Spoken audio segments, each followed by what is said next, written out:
જવાહર ચાવડાના વિડીયોથી રાજકારણ ગરમાયું છે। જવાહર ચાવડા પર ભાજપના નેતા દિનેશ ખટારિયાના પ્રહાર। જવાહર ચાવડા 1990માં મામૂલી મતથી જીત્યા હતા।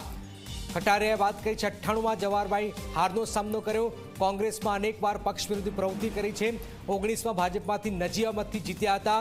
મનસુખભાઈ જવાહર ચાવડાને જીતાડવા આહવાન કર્યું હતું। ખટારિયા હવે ખુલીને સામે આવી ગયા છે। જૂનાગઢના રાજકારણમાં આમને સામનેની રાજનીતિ ખુલ્લેઆમ થઈ ગઈ છે।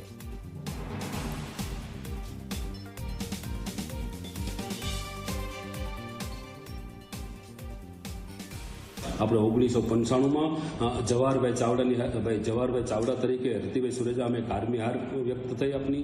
એવી જ રીતે 1998ની અંદર પણ આપણી કારમી હાર થઈ, ત્યારે આપણી લોકપ્રિયતા ક્યાં ગઈ હતી। ત્યારથી આગળ વધીને મિત્રો જ્યારે 2017ની અંદર 2002ની અંદર જ્યારે કોંગ્રેસના ઉમેદવાર તરીકે આપણે ટિકિટ આપવામાં ના આવીને સંધુભાઈ ફળદુને ટિકિટ આપી, ત્યારે પણ આપણે કોંગ્રેસ પક્ષની અંદર હેનકેન પ્રકારે કોંગ્રેસના ઉમેદવાર હારે કોંગ્રેસ વિરોધી પ્રવૃત્તિ કરી।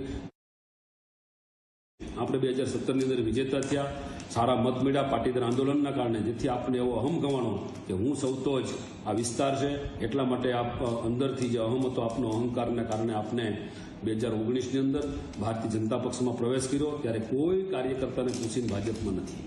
આપ આપની રીતે આવ્યા છો, આપ મંત્રી લાલચ હશે, આપને અન્ય પણ જો કંઈ જે પાર્ટીએ કમિટમેન્ટ કર્યું છે એના કારણે ભાજપમાં જોડાણા।